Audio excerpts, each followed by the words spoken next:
राहुल गांधी जी कैसे बयान दे रहे हैं उसको गंभीरता से मैं सोचता हूँ कि कोई भी नहीं लेता है। अब ऐसी बोल दी बात कि सुनामी आने वाली है।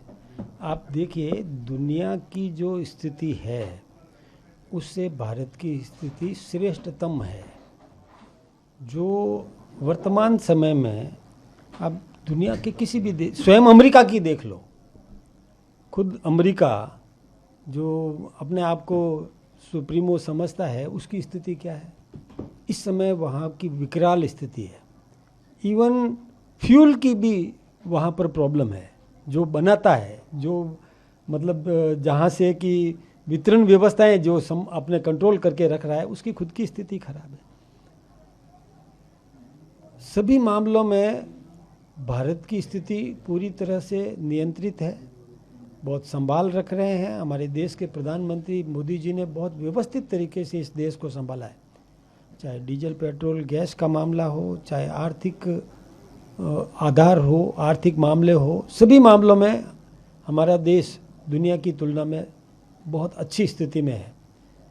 जो संदेश दिए देश के प्रधानमंत्री जी ने कि मितव्ययी बनो, अब उसको लेकर के और राहुल जी ने पता नहीं क्या सोच लिया। इमरजेंसी की बात कभी भी ज़रूरत नहीं है। कांग्रेस ने लगाई थी 1975 में, देश में कैसे आपातकाल लगा दिया था, मौलिक अधिकार लोगों के समाप्त कर दिए थे, और वो ये कह रहे हैं हम पर आरोप लगा रहे हैं। ऐसा कोई होने वाला नहीं है। हमारे प्रधानमंत्री जी बहुत व्यवस्थित तरीके से, सारा अनुभव है उनके पास, उन अनुभवों का लाभ लेकर के इस देश को बहुत अच्छा संभाल रहे हैं।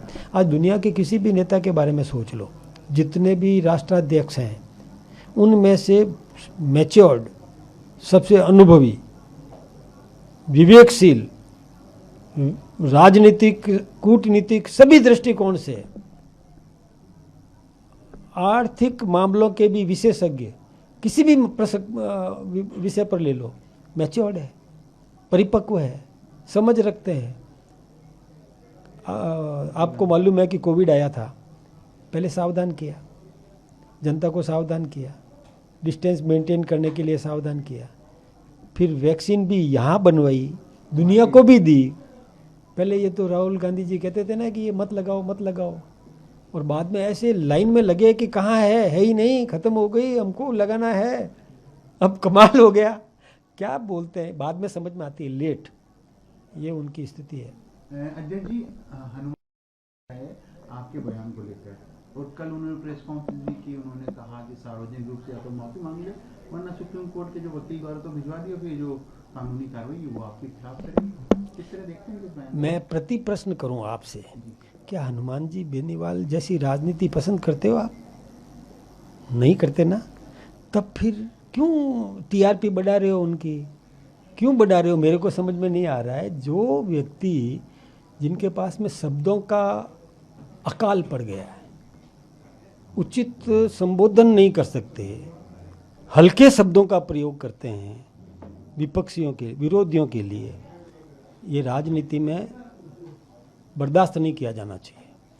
मैं आपको फिर कह रहा हूँ, उन्होंने नोटिस दिया, कोई बात नहीं, हमारे लोग जवाब देना उचित समझेंगे तो देंगे, क्या देना है वो भी तय कर देंगे कि देना कि नहीं देना, कि क्या करना, वो विचार करके कर लेंगे।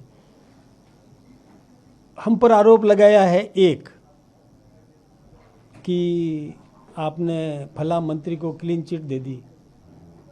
पहले बात तो न तो मैं क्लीन चिट देता हूँ, न कोई मेरे क्लीन चिट देने से कोई कानून बदलता है। ये उनको क्या लेने देना, मेरी पार्टी, मेरा व्यक्ति, मैं जानता हूँ, उनको क्या लेने देना। दूसरा आरोप उन्होंने लिखा है कि आपने ये कहा कि मैं प्रार्थना करता हूँ कि ऐसे व्यक्ति का समाज में सामाजिक बहिष्कार करना चाहिए। तो प्रार्थना करना गुनाह है, और चाहिए कि मांग करना गुनाह है? ये अपराध मेरा है। अब मैं क्या जवाब दूं, बताओ? मैंने प्रार्थना करना भी गुनाह है क्या?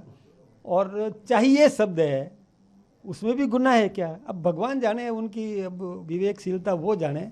मैं तो खैर हमारे लोग तय कर रहे हैं उस विषय पे। अजय कुमार जो नए महामंत्री संगठन बने हैं, वो 6 तारीख को आने की सूचना है।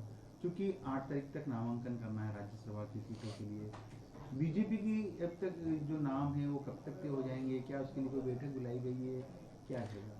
देखिए, हमने कोर कमेटी की बैठक कर ली और हमने जो सुझाव देना था दे दिया। ये राष्ट्रीय नेतृत्व का काम है कि वो विवेक से राष्ट्र को ध्यान में रख कर के वो निर्णय करते हैं, वो करेंगे। जब समय पर कर देंगे और हम नामांकन भी समय पर भरवा देंगे।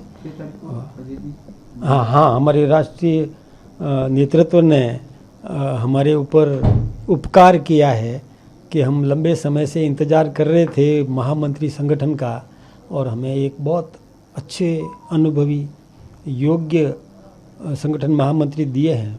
अब मैं तो एक ही बात कहूँगा कि अब अजय आ रहे हैं, तो अजय आने के बाद तो फिर हम अजय बनेंगे।